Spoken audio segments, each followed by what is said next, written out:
یا ایھا الذین آمنوا اتقوا اللہ وابتغوا الیہ الوسیلۃ وجاہدوا فی سبیل اللہ لعلکم تفلحون، اہل ایمان اللہ کا تقوی اختیار کرو اور اس کی جناب میں اس کا قرب تلاش کرو۔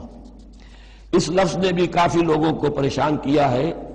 وسیلے کا لفظ اردو میں آتا ہے تو ذریعے کے معنی میں آتا ہے، وسیلہ ذریعہ، کسی تک پہنچنے کا ذریعہ، سفارش کے لیے کسی کو وسیلہ بنا لیا، کسی کو ذریعہ بنا لیا۔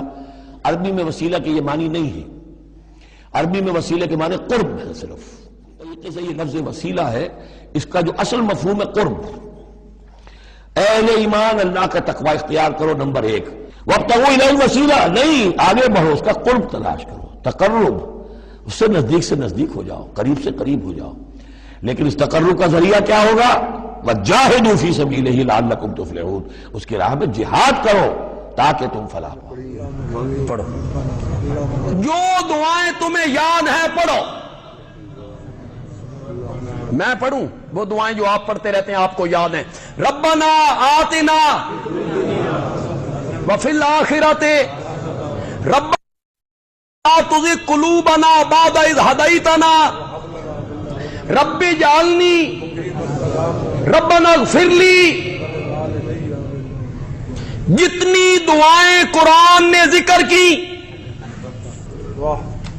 اور جتنی دعائیں میرے آقا نے امت کو بتائیں، حدیث کی کتابوں میں مستقل باب موجود ہے، باب الدعوات۔ گھر میں جاؤ تو یہ پڑھو، باہر نکلو تو یہ پڑھو، سواری پہ چڑھو تو یہ پڑھو، اترو تو یہ پڑھو، مسجد میں آؤ تو یہ پڑھو، نکلو تو یہ پڑھو، کھانا آئے تو یہ پڑھو، کھا چکو تو یہ پڑھو، سفر میں یہ پڑھو، نیا چاند دیکھتے ہوئے یہ پڑھو۔